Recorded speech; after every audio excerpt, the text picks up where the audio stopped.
প্রিয় শিক্ষার্থী বন্ধুরা, আশা করি সবাই ভালো আছো। আমিও তোমাদের দোয়ায় অনেক ভালো আছি। আমি আজকে উপস্থিত হয়েছি তোমাদের মাঝে সপ্তম শ্রেণীর কৃষি শিক্ষা বইয়ের পার্ট 1 থেকে 3 পর্যন্ত আলোচনা করব। আলোচনার প্রথমে রয়েছে কৃষি ও জলবায়ু, তারপর রয়েছে কৃষি মৌসুম, তারপর রবি মৌসুমের ফসল, তারপর খরিফ ফসল মৌসুমের ফসল। এই নিয়ে আজকে আলোচনা করব। কৃষি ও জলবায়ু, এখানে কৃষি ও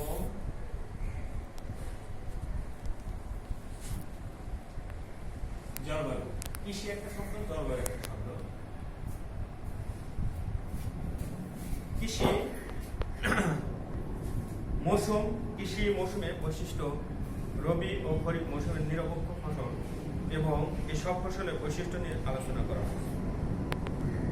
ফসল উৎপাদনে আবহাওয়া, জলবায়ু প্রভাব বর্ণনা করা হয়েছে। পাশাপাশি প্রতিকূল আবহাওয়া ও জলবায়ু, যেমন অতিবৃষ্টি, শিলাবৃষ্টি, আবহাওয়া ও জলবায়ু প্রভাব, বন্যা, জলবদ্ধতা সম্পর্কে ধারণা প্রদান করা হয়েছে। এসব প্রতিকূল পরিবেশের ফসলে কি কি ধরনের ক্ষতি হয় সেই সম্পর্কেও এই অধ্যায়ে আলোচনা করা হয়েছে। কৃষি ও মৌসুম পার্ট 1 আছে কৃষি ও মৌসুম। এই কৃষি মৌসুম নিয়ে আলোচনা করব। ফসল উৎপাদনের আবহাওয়া, জলবায়ু গুরুত্ব সম্পর্কে আমরা আগে জেনেছি। কোন অঞ্চলে কখন কোন ফসল জন্মাবে তা নির্ভর করে সে অঞ্চলের জলবায়ুর উপর। তাই কোনো অঞ্চল বা দেশের ফসল উৎপাদনের ধরন ও সময় জানতে হলে সে অঞ্চল বা দেশের জলবায়ু জানতে হবে। অর্থাৎ আমি যে অঞ্চলে ফসল উৎপাদন করব, ওই অঞ্চলে কোন ফসল উপযোগী সেটা জানতে হবে। ওই অঞ্চলের জলবায়ু সম্পর্কে আগে আমার বিস্তারিত জানতে হবে। ওই অনুযায়ী ওই ফসল কি করব, উৎপাদন করব। তাপমাত্রা, বৃষ্টিপাত, বায়ু প্রবাহ, সূর্যালোক, বায়ুচাপ, বায়ুর আর্দ্রতা ইত্যাদি হলো আবহাওয়া ও জলবায়ু উপাদান। এই উপাদানগুলোই ফসল উৎপাদনের প্রভাব বিস্তার করে। বাংলাদেশের ভৌগোলিক অবস্থান, সমুদ্রপৃষ্ঠ থেকে উচ্চতা ও দূরত্ব, তাপমাত্রা, আর্দ্রতা, বৃষ্টিপাত পর্যালোচনা করলে দেখা যায় বাংলাদেশের জলবায়ু সাধারণত সমভাবাপন্ন। পরিমিত বৃষ্টিপাত, মাধ্যম শীতকাল, আর্দ্র গ্রীষ্মকাল বাংলাদেশের জলবায়ুর প্রধান বৈশিষ্ট্য। এই ধরনের জলবায়ু কৃষি উৎপাদনের জন্য খুবই সহায়ক। অর্থাৎ এই পরিমিত বৃষ্টিপাত, পরিমিত বলতে ফসলের জন্য যে পরিমাণ বৃষ্টি প্রয়োজন সেই পরিমাণ বৃষ্টি হলে ফসল ভালো হয়। বৃষ্টি, কিছু কিছু ফসল আছে বৃষ্টির প্রয়োজন আছে, কিছু কিছু ফসল আছে বৃষ্টির প্রয়োজন নেই।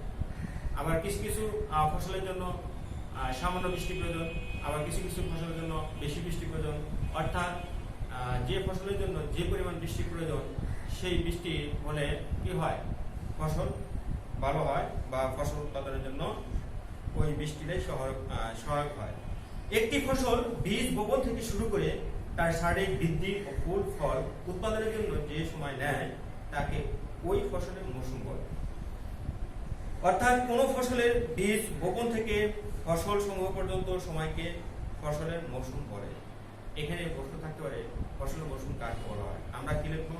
কোন ফসলের বীজ বপন থেকে ফসল সংগ্রহ পর্যন্ত সেই সময়কে কি বলা হয়, মৌসুম বলা হয়। বাংলাদেশের জলবায়ুর উপর নির্ভর করে বছরে বিভিন্ন সময়ে বিভিন্ন ধরনের ফসল জন্মায়। ফসল উৎপাদনের জন্য সারা বছরকে প্রধানত দুটি ভাগে ভাগ করা যায়, যথা রবি মৌসুম, একটা হলো খরিফ মৌসুম। এখানে নৈবিত্তিক প্রশ্ন থাকতে পারে, বছরকে প্রধানত কয়টি মৌসুম ভাগ করা যায়? বছরকে প্রধানত দুইটি মৌসুম ভাগ করা যায়, একটা হলো রবি মৌসুম, একটা হলো খরিফ মৌসুম। আমরা এখন রবি মৌসুম নিয়ে আলোচনা করব। আশ্বিন থেকে ফাল্গুন মাস পর্যন্ত সময়কে রবি মৌসুম বলে। রবি মৌসুমের প্রথম দিকে কিছু কি হয়, বৃষ্টিপাত হয়।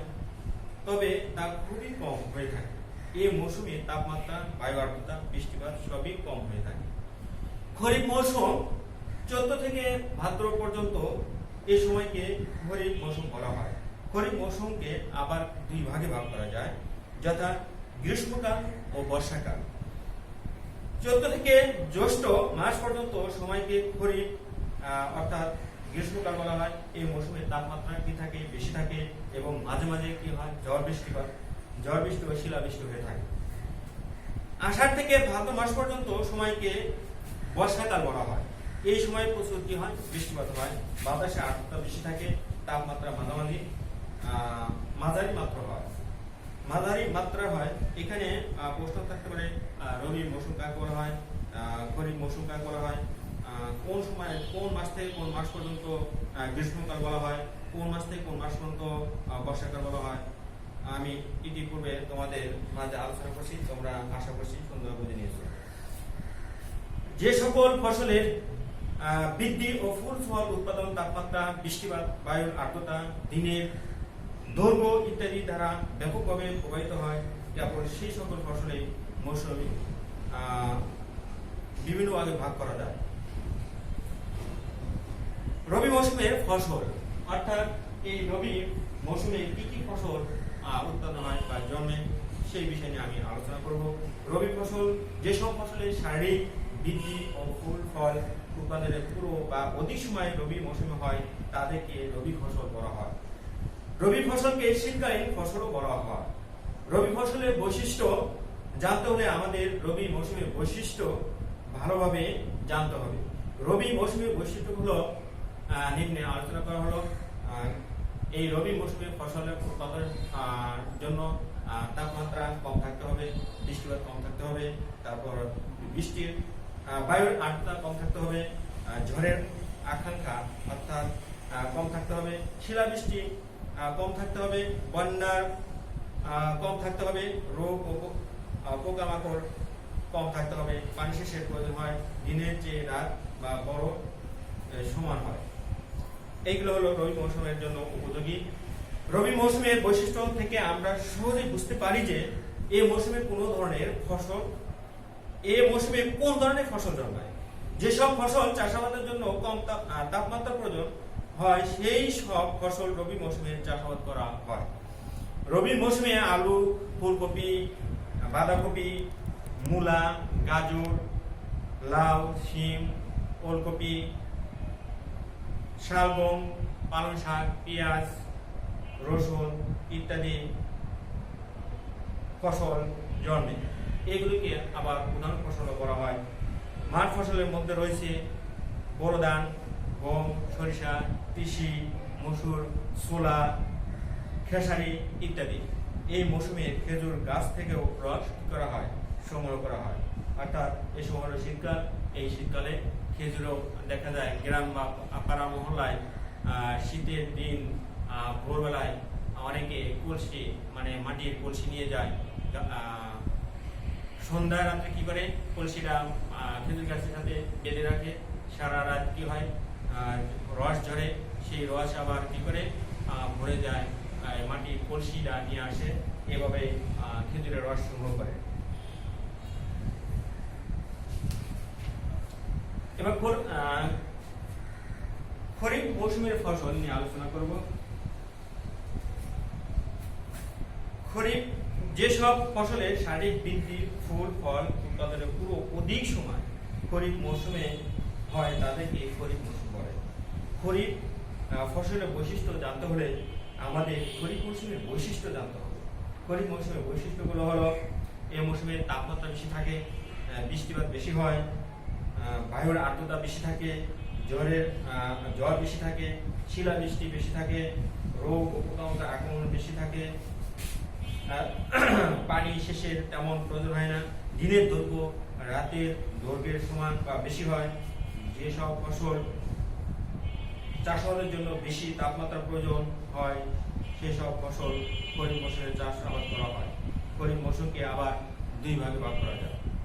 খরিফ 1 অর্থাৎ দুই প্রকার মধ্যে খরিফ 1 এখন আলোচনা করব। এই মৌসুমে মাঝারি বৃষ্টিপাত হয় এবং মৌসুমের শেষের দিকে বৃষ্টিপাত শুরু হয়। কালবৈশাখী ঝড় ও শিলাবৃষ্টির আশঙ্কা বেশি থাকে। এই মৌসুমে দেশের অনেক অঞ্চলে ঢল বন্যার আশঙ্কা দেখা যায়। এই সময় তাপমাত্রা খুব বেশি এবং বাতাসে জলীয় বাষ্পের পরিমাণ মাঝারি থাকে। ফসলের রোগ ও পোকার আক্রমণ মাঝারি হয়। ফসল উৎপাদন মাঝারি ধরনের সেচের প্রয়োজন হয়। এই মৌসুমের প্রধান ফসল হলো পাট, তিল, ডাঁটা, মুখী, কচু, ঢেঁড়স, ঝিঙ্গা, করলা, পটল, মিষ্টি কুমড়া ইত্যাদি। আম, জাম, কাঁঠাল, পেঁপে, তরমুজ, বাঙ্গি এই সময় হয়ে থাকে। এই খরিফ মৌসুমে কি কি হয়ে থাকে? এই খরিফ মৌসুমে যে সকল ফসল হয় সেগুলো আবার বলছি, পাট, তিল, ডাঁটা, মুখী, ঝিঙ্গা, করলা, পটল, মিষ্টি, আম, জাম, কাঁঠাল, পেঁপে, তরমুজ, বাঙ্গি এই খরিফ একে হয়ে থাকে। এবার হলো খরিফ 2 নিয়ে আলোচনা করব। অর্থাৎ এই খরিফ মৌসুমকে দুই ভাগ করা যায়। তার মধ্যে 1 নম্বর খরিফে যে সমস্ত ফসল হয় সেগুলো আলোচনা করছি। এখন খরিফ হলো 2। এই মৌসুমে সাধারণত বৃষ্টিপাত খুব বেশি হয়। ঝড় ও শিলাবৃষ্টির কম হয়ে থাকে। বন্যা বেশি হয়ে থাকে।